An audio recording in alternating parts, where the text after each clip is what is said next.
if we focus and we listen to industry and we prepare our students for the industry needs, that we will be able to place them, and by placing them and focusing on the outcomes and the output, our input will be greater.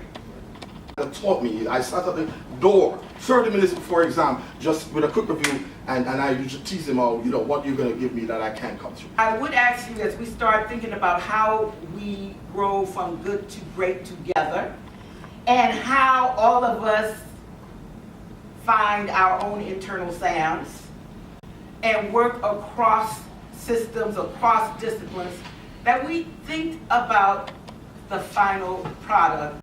He said, no, young man, you just need to understand, this is about hard work in business, knowing how to make deals in business, knowing how to create your own business, knowing how to create your own wealth, and understanding the dynamic of business in the world.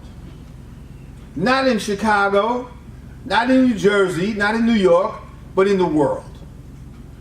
And it was that sense of global business that really excited me. That you're doing to feed that growth. But it's got to be intentional, and it's got to be something that you're doing every day. Now, when I teach it, I talk about being able to capture what it is that you focused on that day.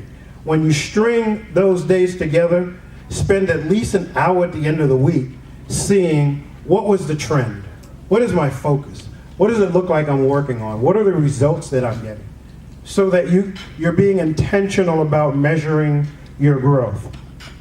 Now, in closing, I'm going to share this with those of you who I would call our seasoned leaders.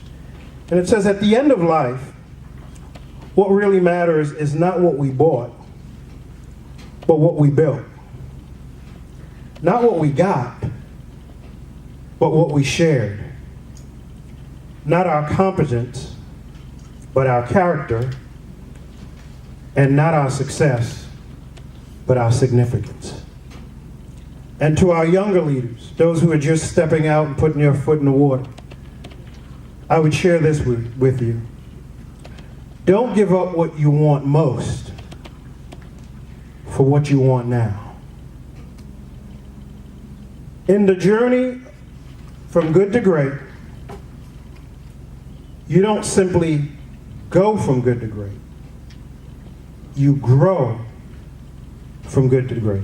But the question for me at Medgar is, in this now smallish world, how do we project our students as the ray of light into the business and financial community and the PA community and the governmental community? How do we project our young people out there so that they are the ones that will actually set the world on fire in terms of the way that people make money, share money, and build wealth within communities?